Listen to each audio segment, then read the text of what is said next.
Yoff kii Almadi ba léegi yaa ngi góorgóorlu lépp loo xam ne nii rek mission la bu ñu la jox yaa ngi koy doxal comme ni nga xam ne moom la ware vraiment ñu ngi lay c'est l'occasion ñu féliciter la encourager la di nuyu monsieur le maire monsieur le maire Abdou Nar aussi di ko encourager aussi si taxawaayam parce que quand même yaakaar naa mbir mi bi mu amee ba léegi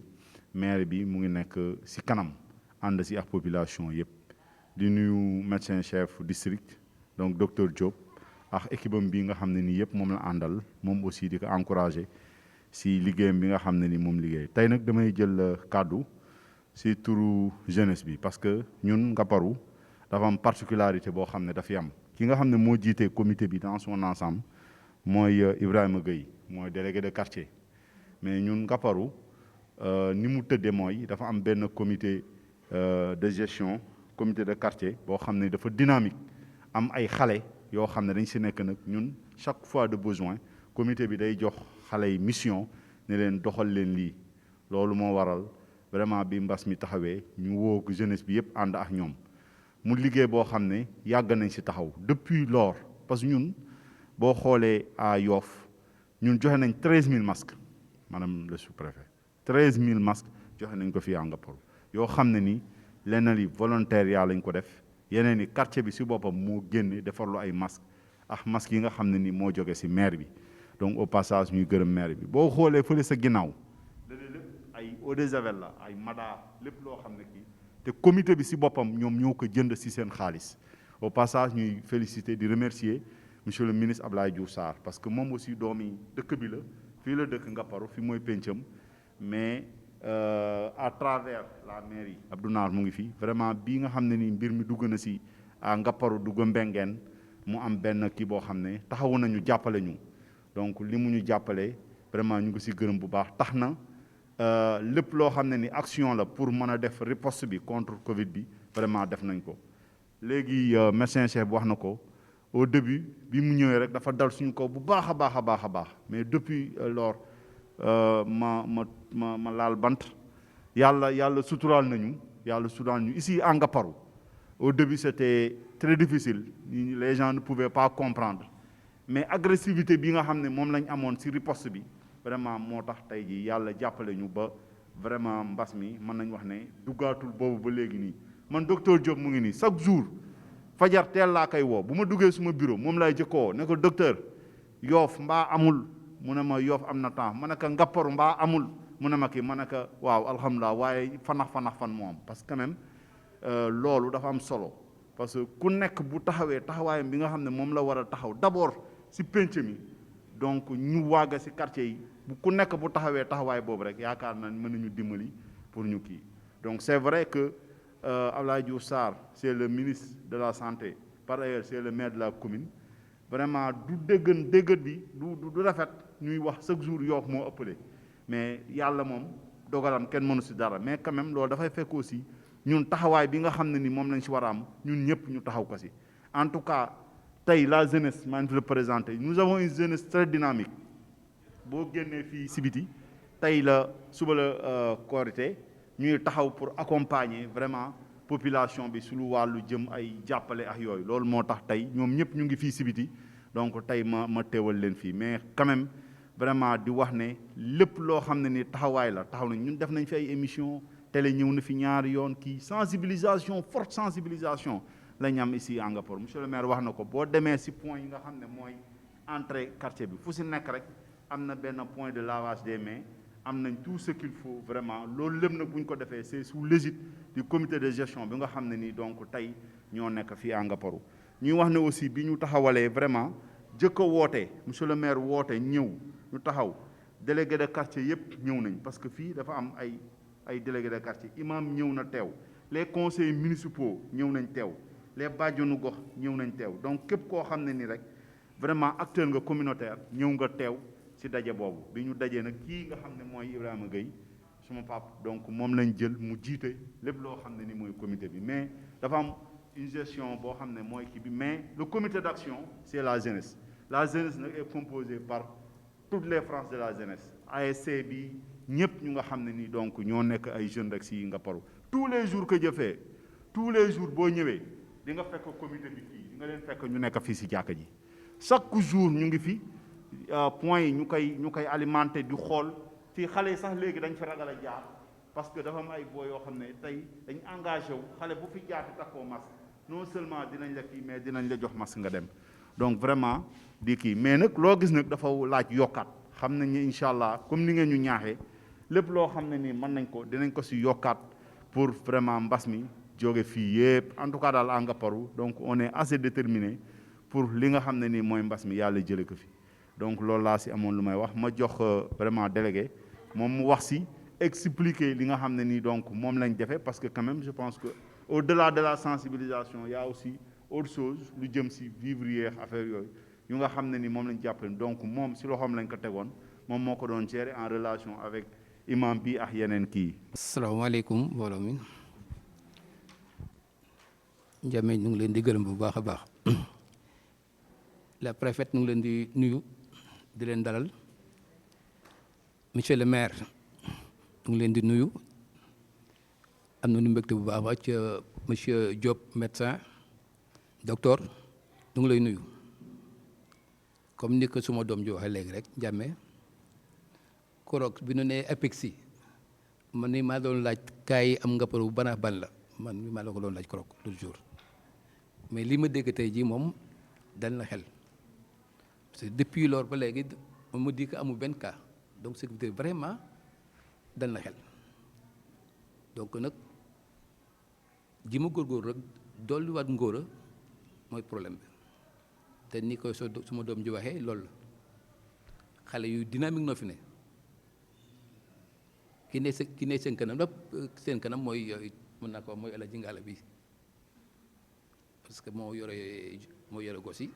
ànd ak ñoom man je suis un peu en retrait mais moom il fait un travail remarquable ñu ngi leen ñoom ñëpp ñu ngi leen di gërëm au passage comme ni ngeen wax rek ñu di leen ñaan encore une fois de plus ñu góorgóorlu encore parce que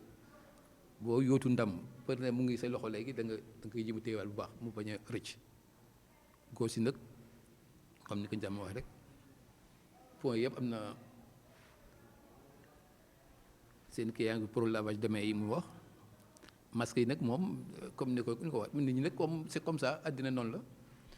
ñii day wax ak ñoom du jéem a comprendre ñeneen day dem récalcitrant kan man ci dara mais nag du tere nga continuer li ngay def donc nag on va essayer encore une fois de plus man j'ai l'habitude damay toog fii ci banc bi que fu romb rek yor la masque man la dama jël sa masque comme moom am na habitude boobu boo fa jaar rek man la an sa masque mais des fois am naa toute réserve chez moi dama koy génne automatiquement génne jox la benn demal donc yu mel noonu moo tax ñu wax di la ñaan encore ñun ñëpp xale nga pour yëpp lii gars yi wax neex na trop ne depuis lors ba léegi amul beneen cas donc du ngi leen ñoom ñëpp ñu gën a góorgóorlu ñoom ñëpp ñu ngi leen di ñaan ñu gën a góorgóorlu parce que dafa neex loolu dafa neex soxal donc leen ñaan bu baax ñu góorgóorlu ñoom ñëpp ñu bañ a guddal comme ni nga ko préfet bi wax dafa xaw a guddal au passage ma présenté la kii mooy suñu imam Issa Samb la tudd donc y a un délégué là El Hadji Omar Ngalla Mbeng y a un autre là-bas qui est nu mu tudd Madou Ndoye ak bàjjenu gox yi fi ne ak sama benn doom bu performant bu dynamique muy Ablaye Samb bi presque suma liggéey bi mu war a liggéey yëpp moom la ko jox moo koy liggéey donc au passage maa koy remercier bu baax a baax di ko ñaan nag mu góorgóorlu bu baax a baax du bañ a guddal bu baax comme ni ngeen ko wax rek. rahmaani rahim alhamdulilah wasalaatu wasalaamu ala asrafil mursalin sayidina moolana muhammadin abdillah wa ala alihi wa sahbihi ajmain mbokk yi asalaamaaleykum wa rahmatullahi taala wa barakatuhu ñu ngi nuyu képp ku nekk si délégation bi nga xamante ne tey ñoo ñu seetse di am mbégte lool ci seenam ñëw ak si li nga xamante ne moom ngeen fi wax ndaxte ku ne laan fagarul am na lu mu la bëggal ku ne laan taxawaatal defaruwaatal feebar baa ngi fi kooku bëgg na nga wér kon ñu ngi leen di sant si loolu benn point rek laay wax pour dëggalal li nga xamante ne moom lañ Ndiamé waxoon sànq si taxawaayu jeunesse bi maanaam comité de riposte bi koor gi commencé dañ doon def tafsir fii si jàkka ji tafsir en ligne quoi Facebook WhatsApp mais bi nga xamante ne mbas mi dugg na si quartier bi xale yooyu talatuñu sax enregistrement boobu fa la tafsir bu doxee ñu teg ko suuf ba fi may waxee yow nii pour dëggal na njàmbe xale yi dañu am taxawaay bu fës sawar si lool bés bu jot boo ñëwee fi nga leen di fekk si jàkka ji ba démb si heure bii ñu ngi fi toog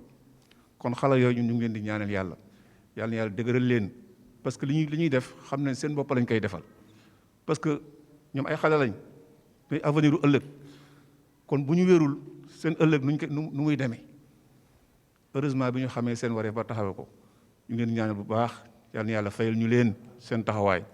loolu daal laa ne woon foog ma sànni kasi. salaamaaleykum mbooloo mi ñu ngi nuyu ku nekk turam ak santam di ñëwaat rek di wax ne ñu ngi jéggalu si xaar bi parce que defe naa njiin 14h laa koon xam nga 14h30 mais depuis 11h nag lañ commencé wax fa dëgg yàlla tongoo lañ commencé di ñëw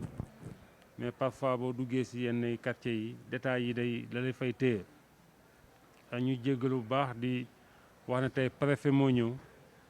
di waxtaan ak yéen par rapport ak comité yi ñu fi monté woon mais moom day monté waat des comités de sensibilisation waaye dafa wax ne la ma fekkoon sa quartier yi ñu monté ko foofu laay appuyer rek teg fa samay comité donc loolu dina si ñëw après dañuy jox le docteur Diop bi may ñëw donc préfet la ñu àndal docteur Diop mi nga xam ne donc mu ngi nekk si Philippe Senghor nekk si district bi ànd ak El Hadj Mamadou Niang mi nga xam ne donc CDS bi moo ko jiite fële si Philippe Senghor ànd ak Diatta mi nga xam ne tamit collaborateur docteur la comme ni ma ko waxee tey préfet dafa ñëw waxtaan ak yéen par rapport à la sensibilisation au niveau du quartier xam nañ ne quartier bi ñu ngi si gis nañ donc jeunes yi ñu dynamique ak liggéey bi ñuy def au niveau de Layène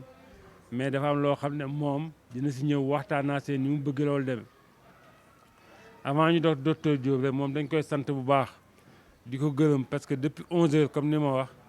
ñu ngi ànd ak moom mu nekk quartier par quartier di ko def te ni mu koy defee Yoff noonu la ko war a defee Wakaam noonu la ko war a defee Ngor noonu la ko war a defee Mermoz Sacré-Cœur ñun bu ñu sonnee benn rek moom dina sonn ñeent parce que gox yooyu yëpp dafa dem li mu mel ni mu monté fii mu monté ko fa sa quartier donc ñu di ko maasaw coono di ko wax ne ñu ngi koy sant bu baax si liggéey bi yàlla dafa def arrondissement bi moom bureau si suñu commune la nekk donc lépp lu muy def mu ngi si jàppale commencé ko suñu commune donc ñu di ko sant bu baax a baax donc dañuy jox docteur Diop kàddu gi docteur Diop wax ñu la situation au niveau de Yoff pour ñëpp am ko avant ñu jox docteur avant ñu jox donc préfet suñu paree nag dañu jël ñaari nit rek incha allah parce que donc temps bi dafa kii noonu la def si quartier yi ñu jox le président du comité ak kenn mu wax au niveau du quartier après donc ñu def ñaan pour mën a yeewoo ko donc docteur. d'accord monsieur le maire ni mu ko waxee waaw feebar bi ñu fi boole tey maanaam feebar boo xam ne moo tudd Covid 19 li ma bëgg a wax mooy maanaam daa law bàyyiwul fenn muy Layène muy Ngaparou muy Cité Nouvelle yi Ouest Foire Nord Foire yëpp a am maanaam soo jëlee biyaa gi daal ba Jamalaay am na 232 cas 232 ñoo xam ne dañ ko am mën nañu wax ne aussi ci ñooñu am na ñoo xam ne dañoo wër ba ñëpp siwaat seen kër mais daal suñu boolee ñëpp daal ñu ko am fii daal depuis bi mbas mi commencé Sénégal ba léegi daal Yoff commune Yoff 232 ñoo ko fi am te nag law na fépp bàyyi benn quartier fii benn quartier xanaa di waxaat rek xanaa di ñaaxaat askan bi rek maanaam ci mesure prévention yi mooy aar nit ñi aar yi te loolu fu mu njëkkee mooy maanaam masque yi la njëkkee foog ñëpp takk masque ñëpp muy xale muy ndaw li ñu seetlu daal études yu bëri wane nañ ko su ñëpp takkee masque mbas mi moom day dellu ginnaaw moo tax daal ñu dellu si ñëw ci yéen vraiment di leen ñaan daal vraiment ñaaxaat surtout xale yi jeunes yi ñu takk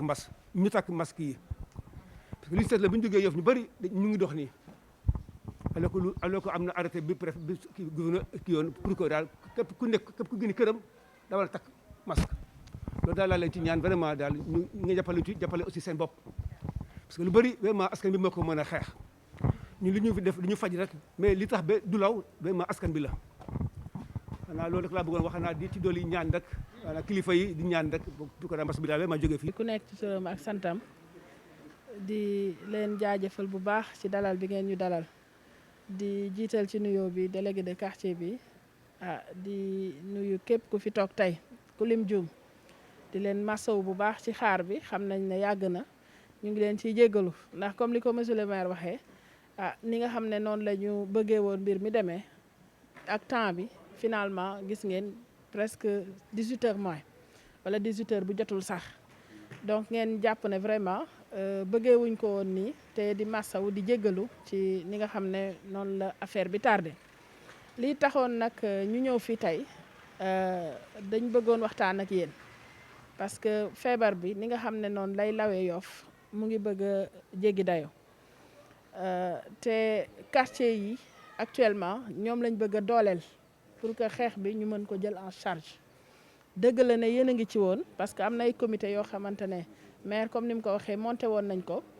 mais montage boobu noonu ñu defoon bañ ciy liggéey dañu bëgg a ñëwaat ñu nit parce que bëgguma réinventer la roue comme ni ma koy waxee suba ba léegi lépp loo xamante ne lu ñu tegoon en place la dañuy ñëw sukkandiku ci loolu pour ñëw gën mën liggéey te liggéey bi ci yéen lañ ko xaar te ci wàllu sensibilisation bi surtout lañ ko bëggee sensibilisation ci ñaari côté benn bi ci échelle u quartier bi beneen bi ci wàllu ñi nga xam ne ñooñu la ñu tuddee cas contact ci échelle u quartier bi nag dañu bëgg comme ni ngeen doon defee sensibilisation ngeen gën ko mën a yokk par rapport ak mesure barrière yi port du masque parce que fii ci quartier Layène waratu leen nangu kenn koo xam ne moo ngi dox te takkul masque am rassemblement yi aussi xëj na fi mu nekk nii sax ajandi nañ ko assouplissement bi ci am xëy na ci wàllu jullikaay yi leeg yooyu donc waxuñu façon boobu te boobu sax encadrement am na ci parce que nee nañu képp koo xam ne mu ngi julli ji na fexe respecter distance te ci buntu jumaa yeeg jàkka yi nañu fexe def dispositif de lavage des mains pour ku dugg tamit boo amee woon tamit lu tax ci yow nga bañ ko jox sa morom kuy ñëw tamit indaale si jaadaam bu jullee ba pare lem daal di dem donc désinfection bi ñu war a def tamit ci lieu de culte yeeg yooyu xëy na loolu état bi moo leen ciy jàppale mais am nañ yaakaar ne encadrement moom boobu bu ko amee ci wàllu lieu de culte yi jafe-jafe du am mais li nga xam ne moom la ñuy gën a wax mooy rassemblement boo xam ne daanaka njëriñ bi bariwul waaw ndax jamono ji lépp loo xamante ne du rassemblement buy farata nit ñi dañ ko war a dàq loo xam ne mënul ñàkk bu mënul ñàkk nag boo cay dem nga am noo doxalee pour protéger wu ndax yow nga bañ a jox sa morom tamit bañ laa jox na nga génnee sa kër tamit war nga fexe boo fay duggaat fi ci anam yoo xamante ne doo indil dara sa waa kër te ci loolu aussi dañuy xalaat sunu papa yi ak sunu maam yi nga xam ne ñu ngi ci biir kër yi ndax ñooñu léegi ñu ci bari dematuñu dikkatuñu lépp loo xamante ne daf leen dal dañu leen ko indil donc ba tax na ku bëgg sa waajur bëgg sa maam war nga war a mën a def tout ba aar ko ni nga koy aaree mooy soo génnee bay duggaat sa biir kër xool anam ya nga cay duggee ndax bañ ko lor bañ ko indil lenn donc mesure barrière yooyu nekk na lu am solo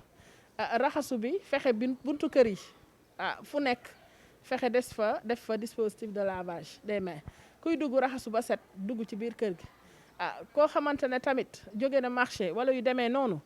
marché moom kuy wax marché wax rassemblement na fa nit ñi di nekkee dafa xaw a jéggi dayo donc ba tax na ku fa jóge tamit am na noo xamante ne noonu nga war a def booy dugg sa kër ak nu mu mënti demee war nga dàll yi nga soloon nga jéem a xool noo koy désinfecté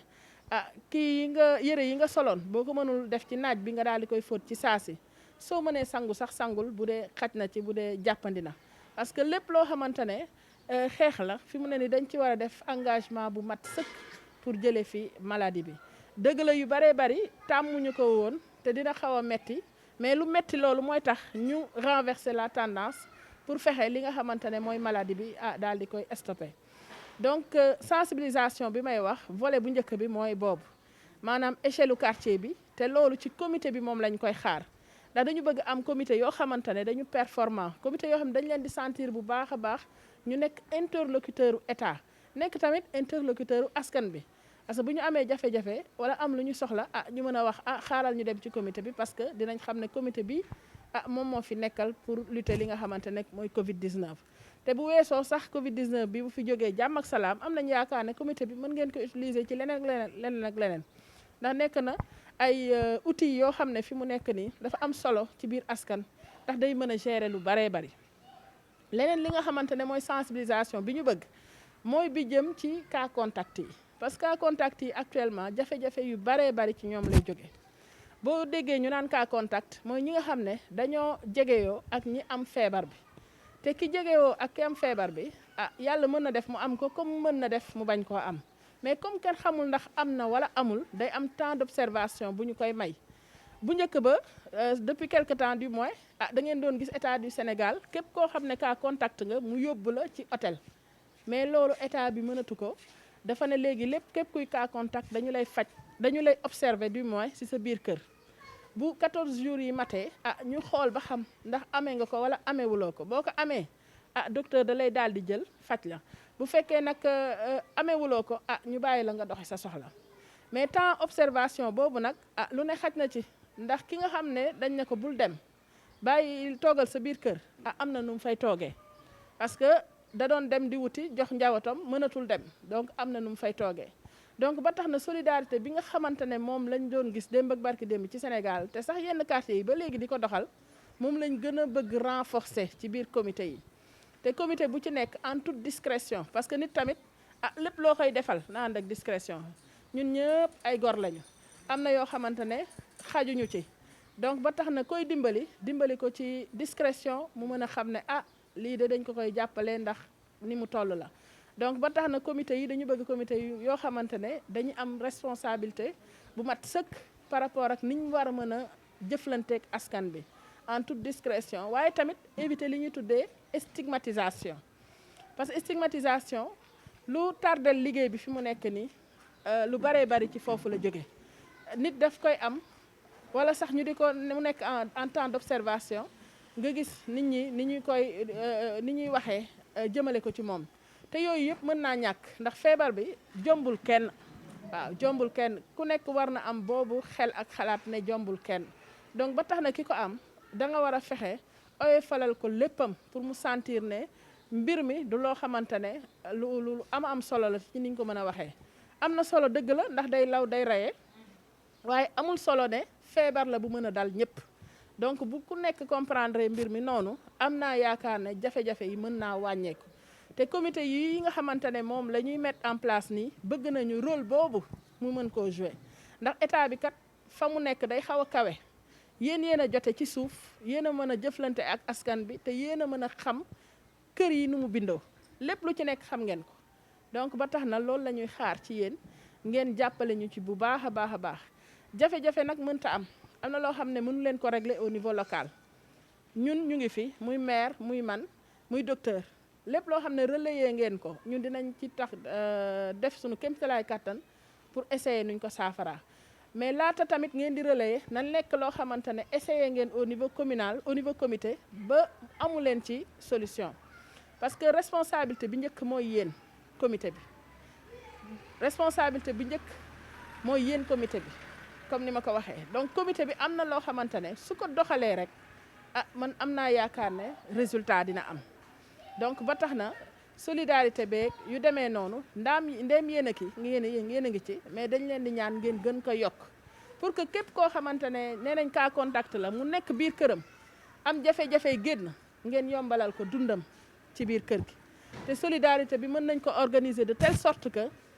ku ci nekk jote ci looy lekk looy naan te doo am benn jafe-jafe mais comme ni ma ko waxee rek lépp ci discrétion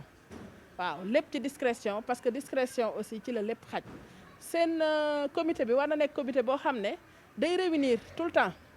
di weccoo xalaat di waxtaan di xool stratégie yan lañ mën a teg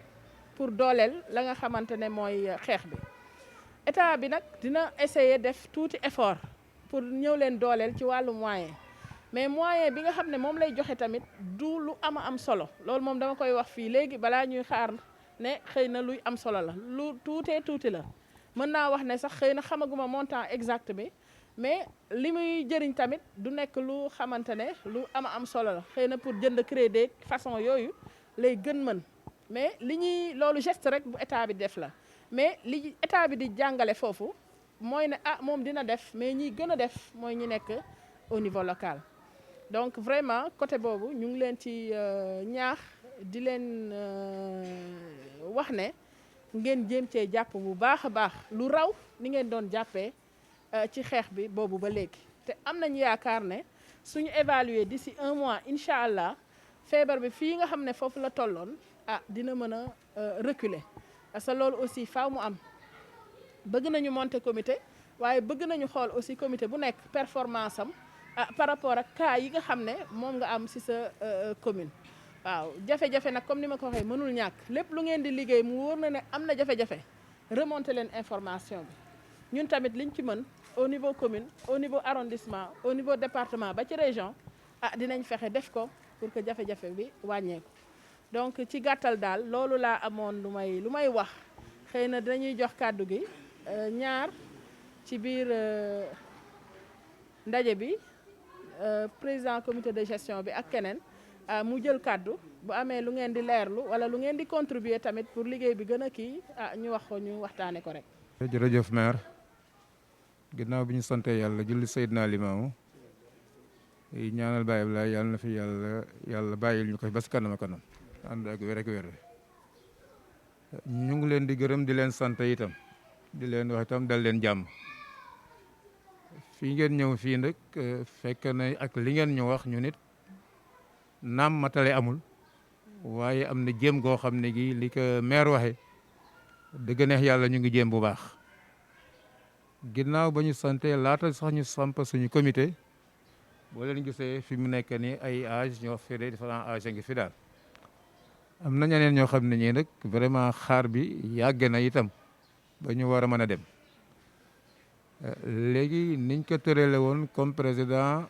am na trésorier comme niñ ko waxee woon am na secrétaire général bi nag yàlla def na dafa am ndogu métit boo xam ne bii moo tax ñëwul mais ba sànq mi ngi oote léegi am na comment dirais-je encore président organisation beeg yëpp ñu ngi ci biir am nañu itam suñuy charge parce que itam ak lu ñu mel itam dañu nekk si dëkk boo xam ne bii ñu naan mag mat naa bàyyi suñu réew ñooy suñuy mag itam li ñu feeñ barewul waaye nag léegi itam lu ñuy def itam dañ koy yëgoo ak ñoom ba si délégué de quartier itam dañuy partager rek waaw loolu nag defe naa ni si lañ nekk boobu ba léegi am na loo xam ne lii nag ñi ñu gën a féete ndaw itam ñoom la ñu jël ñoom ñoo porté volontaire ñëw nekk si yëf yi di gërëm bu baax kër gi di gërëm suñu mbokk yi nekk bitim réew di gërëm itam maire yi ak état itam li xam ne taxawu nañ ko parce que yéen ay état maire ngi fi suñuy nekk ñu ngi ñuy jéem a jàppale itam si loolu parce que xeex bi nekk na xeex boo xam ne bi dafa metti naam laaj na nit ki lu mu tooge naam laaj na nit ki itam lu dalal xelam loolu yëpp ñu ngi si biir ñii ñaan itam suñu sëriñ si itam ñu ngi ñaan yàlla na yàlla nangu si noonu dëkk am na noo xam ne lii maire wax na ko ñu jël ñaar ñuy wax président ak kenn si comité bi waaye dama leen di ñaan itam kenn suñu sage yi itam bu ñu paree itam ñoom ñu am lu ñu si dugal. maa ngi nuyu ñëpp mbooloo mi kilifa yi maa leen nuyu bu baax monsieur le maire ak sous-préfet ñu ngi leen di nuyu di leen wax ngeen dal jàmm ci suñu quartier général sous-préfet nee na comité bi dañuy war di réunion lu bëri fi ngeen toog mooy suñu quartier général chaque jour ñu ngi fi ku soxlaa lu jëm si lutter contre wala luy jàppale nit ñi solidarité bi ni nga ko waxee boo ñëwee fii di nga fi fekk koo waxal comité bi ñu ngi fi chaque jour kon ñu ngi dalal sa xel si côté boobu ñu ngi sant yàlla bu baax tam ndax sensibilisation bi ñu ngi ci defe naa léegi ni yaa ngi seen ay matériels yu ñuy dugal si taxi pour sensibilisation bi nuñ ko gën a yokk la lu xaw a tax mu xaw a am tuuti taxawaay mooy problème mu masque ak problème mu gel maanaam xam nga Layène administrativement yamul si côté kër Serif bi ak quartier bi ñu ngi jëm ba Ecobank am nañ quelques maisons yu ñu def foofu sensibilisation mais li tax yeggul produit yi ñu yore dafa matewul ak masque yeeg yooyu noonu mais bu soobee yàlla dinañ ko matale pour dalal seen xel ne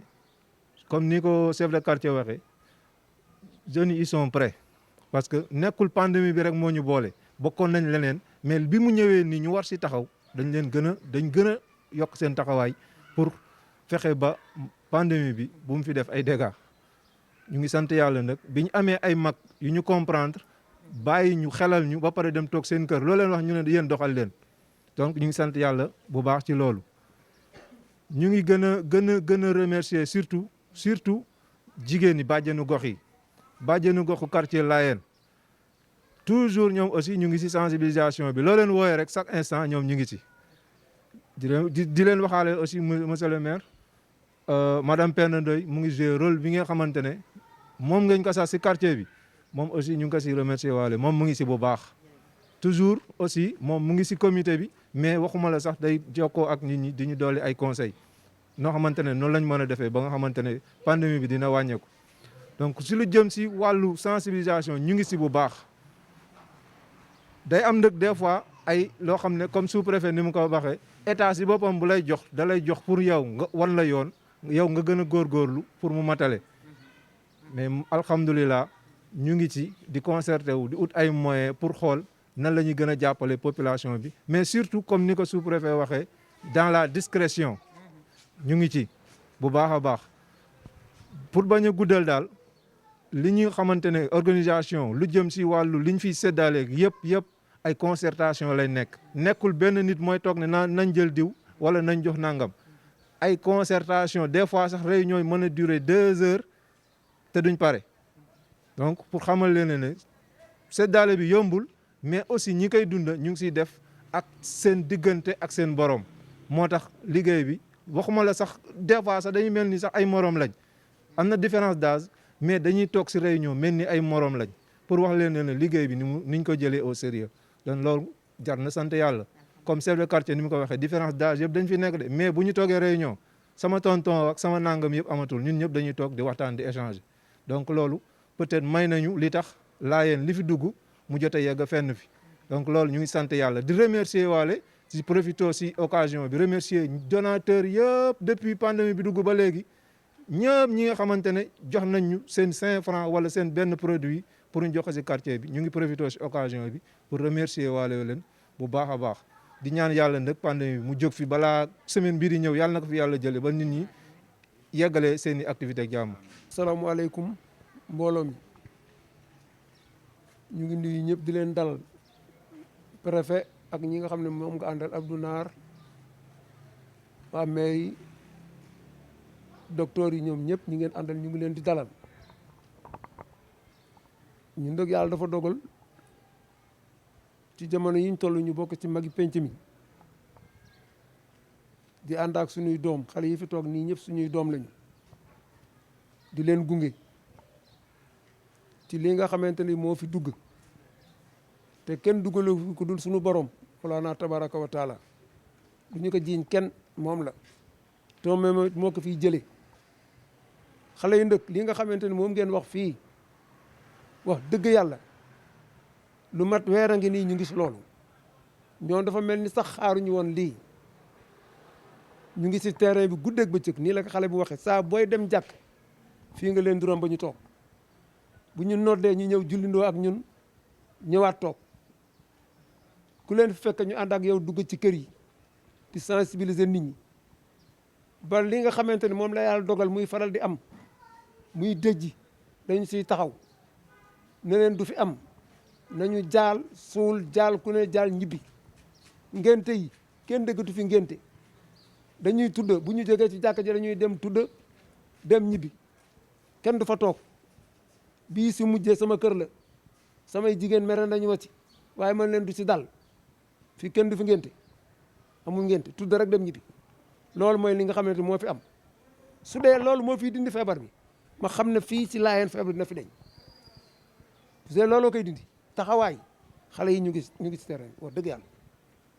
dëgg rek la yàlla bëgg ñu ngi si guddi ak bëccëg ñu nag mën nañu leen di leen ñaanal fu ñu duggee si jàkk ji ñu ngi leen di ñaanal ñu ngi ñaanal président de la république ñu ngi ñaanal sunu doom Ablaye Diouf Sarr ndax mbir mi si kawam la wàcc te ku ko gis muy dem nga xam ne kii nelawatul kii topp si moom taxaw toog nii ku ko gis muy dem nga xam ne nelawatul ñu ngi leen di ñaanal guddi ak bëccëg fu ñu mën a toll loolu la ñu am ñaan waaye daal am leen yaakaar ne am leen taw féex ne lii la xale bi wax wallahi loolu mooy li am ñoom ay jàmbaar lañu te dañu porté wu volontaire fii la ñu toog oo xale yëpp am na si ñoo xam ne sax newuñu fi am na si ñoo xam ne xëñ na sax yëguñu ñëw bi mais ñoom ñëpp ñu ngi ci biir comité bi ku ñëw ku mu mënti doon rek yaa ngi ci te lii la xale bi wax mooy li am Laayeen dafa yaatu ñu bari bu ñu nee Laayeen ñu defe na kër sëriñ bi ak li ko wër déedéet Laayeen dem na ba sori na dem na ba dal si Kaap dem na ba dal ci Taliba dem na fii ba dal ci Ngaparu donc Laayeen lu yaatu la ñu ñaan yàlla daal yàlla nañu yàlla dolli jàmm yàlla nañu yàlla dolli jàmm yàlla nañu yàlla dolli jàmm moom mii ko fi indi yàlla na ko fi jëlee si sunu góorgóorlu ñu ngi góorgóorlu nee na ñu ngi koy def jigéen ñi ñu ngi leen di gërëm di leen sant ay jàmbaar ngeen yéen a ngi bàyyi seen i kër guddi ak bëccëg di ñëw di toog ak xale yu góor yi fii di ànd ak ñoom kon nag yéen it am ngeen jaaraama chef de quartier ñu ngi lay gërëm yow it ndax vraiment sa taxawaay rafet na lool loolu ñëpp seede nañ ko Baye Daouda sunu mag la mooy sunu kilifa kii tey fi ñu toog fii bu nañu woon jóg leen ñun ñëpp ñu jóg wallahi yàlla xam na ko sunu kilifa la kon nag moom ñu ngi koy ñaanal yàlla na yàlla fex xaw fanam yàlla na yàlla fex xaw fanam bu wér préfet ñu ngi lay ñaanal yow it ñu ngi lay ñaanal yàlla na la yàlla jàppale ku leen gis xam ne sonn ngeen yéen a ngi bàyyi seen i kër di daw guddi di daw bëccëg loolu rek jar na tax ñun ñu war a takk suñuy tubéy xaru liggéey bi nga xam ne moom la ñu war liggéey parce que ku leen gis xam ne yéen ñi am ngeen i jaboot mais da ngeen bàyyi seen i jaboot di daw suba ak ngoon donc loolu rek war naa mën a tax ñun ñu def loo xamante ni sax mënuñu ko te incha allahu rabi yàlla dinañ si jàppale dinañ si am ndam bu laay yàgg ñun ñëpp dinañ jégg na feebar bu jóge na fi asalaamaaleykum wa rahmatullahi taala wa barakaatu. aouzu billahi mina sheytaan rajim bismillahi rahmaani rahim ginnaaw bu ñu santee yàlla julli si Baay Laay alayhi salaatu wasalaam maa ngi nuyu mbooloo mi yëpp di leen baalu àq di leen baal àq di jéggalu bu baax si kàddu yi di nuyu bu baax a baax sunu naataango bi toog di sunu kilifa moom moo fi état tey mu ngi lay nuyu bu baax di la jox sa wàccuwaay di nuyu monsieur le maire tey yaa fi Abdoulaye Diouf Sarr mu ngi lay jox bu baax sa wàccuwaay waaye di jox nag samay nit yi toog muy docteur Diop ak Diatta ak président maa ngi leen di jox bu baax a baax seen wàccuwaay di si tegit sunu kilifa gi toog di Adja Penda di suñu conseillère municipal mu ngi lay jox sa wàccuwaay di jox bu baax suñuy kilifa yi fi toog tonton Dieng tonton Guèye Ndiine yéen ñëpp maa ngi leen di jox seen wàccuwaay ak gars yi di rafetlu bu baax nag li nga xamante ne moo ñu fi jatale tey ñu ngi ñaan yàlla tabaraka wa taala li ñu sumb yàlla nañ ko yeggale suñu sago ñu ngi siy def li ñu man ñu ngi sensibiliser lu ñu man sac bi ma yor nii mboolem lu ñu sensibiliser si Laayeen total baa ngi fii ma yore lu ñu sensibiliser lu ne total baa ngi fii ma yore depuis le 16 lañ tàmbali di def sensibilisation le 16 avril le 17 avril ba mu ñu dugg si mois septembre kii bi mai ba léegi si ñu ngi si liggéey boobu mboolem lu ñu sensibiliser yor naa total bi fii jour yëpp def nañ li ñu man si sensibilisation bi te sensibilisation bi li ma si gën a neex ñun fu ñu dugg di sensibiliser dañuy wax ne yeex ngeen a ñëw ndax li ngeen ñu wax dañ ko dégg bu baax par rapport ak ñun liñ ñu daan wax ndax boo nee boole raxasu ñun ne mu ngi si biir kër gi te si buntu kër bi la war a ne boo nee masque bi nuñ koy takkee loxo yi koy laal si kanam ak si suuf yépp dafay bokk si liñ doon sensibiliser ak ñoom xam nañ bu baax ne dañ war a raxasu dañuy raxasu mais comprendre ñu woon ne omo bi la ak saabu wala gel bi ak madaar dañ leen di wax ne eau de javel ak madaar ñoom ñaar duñu ànd ñu koy raxasoo yooyu yëpp dafa bokkoon si li ñuy sensibiliser ñun gëm nañ ne li ñu doon sensibiliser si quartier bi ñoom dégg nañ bu baax liñ leen doon wax te dañ si sant yàlla bu baax a baax ndax suñuy kilifa yi ak suñu frère yi toog kenn bàyyiwuñu si dañu doon topp di ànd ak ñun si wax bi duñ ñu jéppi duñ ñu xaare dañu ànd ak ñun si liggéey bi liggéey bu rafet bi gën a neex mooy lépp lu ñuy def délégué de quartier bi daf ñuy may feu vert ñu defe que ni mu dalee si suñuy xel mag ñi toog ànd ak ñun si liggéey boobu ba tax résultat yi ñu am ko bon dañuy sant yàlla bu baax si geste boobu ndax buñ ñu jiitaloon ba pare nag fakkastal ñu ñun dañuy gis suñu bopp am nu ñu tooge waaye dañu may feu vert bàyyi ñu si ni ñuy liggéey parce que booy tànn ay nit si quartier ña dëkk sa quartier bi ñu may la feu vert nga tànn ni nga ko sentir ñu toog waxtaan ba am déggoo si def boobu bon dañuy sant yàlla bi ñu yàlla defalee ñu am lu mel na li ngeen fi dox si tey nag ñun gëm nañ ne dinañ dañuy dolli ndax am na ñaata yoon sensibilisation quartier yi Yoff Laayeen gi fi ñu tàmbalee ba fi muy fin we amul benn nit bu mën a wax ne dugg ñu si sa kër wax ak yow li ñu war a wax ak yow amul. def nañ ko benn defaat ka ndax programme bu ñëw rek bokk si bagage yi dañ koy def bi état bi santé dañ ko def bi mairie santé dañ ko def bi EMAD di ñëw dañ koy def moom lu ñu santaane rek dañuy def sensibilisation boole yëpp mu nekk total bi ñu waxaat ak nit ñi lépp luñ fa yóbbu ñu ngi sant waa dëkk bi di sant ñi nekk si biti parce que ñii si dëkk bi def nañ seen doole ñi si kaw def nañ seen doole état def na dooleem mairie def na dooleem hôpital def na dooleem parce que hôpital dooleem moo gën a am sens si ñun parce que li tax mbooleem ku ñu sentir ne sa yaram tàng na wana la neen def nañ ko si sutura fekk la fañ la war a fekk beneen bi mooy képp koo xamante ne damay ñaan lancer appel boo xamante ne si hôpital la jëm mbooleem ku nekk hôpital am malade mbaa nga am jigéeni wérul mbaa ku ñàkk doomam mbaa koo xamante ne dafa feebaroon doon jël garab ñu ngi ñaan képp koo xamante ne bokk nga si bagage yooyu ngay dem hôpital na mu ware ndax benn malade bu am maladie boobu bii ñuy ragal nekkul si hôpital Philippe Senghor ku ñu ñaaw njort si moom la ñuy dem def fa lañ sooy def boo amee feebar bi ñu yóbbu la fa ne moon képp koo xamante ne am nga loo doon def hôpital mën nga dem di ko doxi nañ ko waroon def ku ragal a demit mbaa am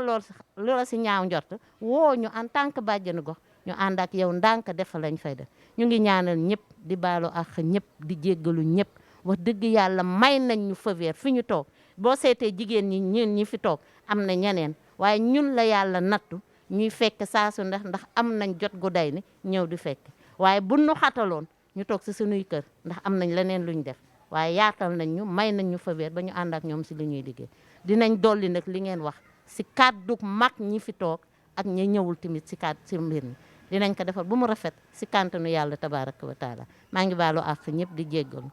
maa ngi nuyoo di ziar di nuyu préfet damay rek bref rek pour compléter li Ablaye doon wax léegi mooy sensibilisation bi ñu doon def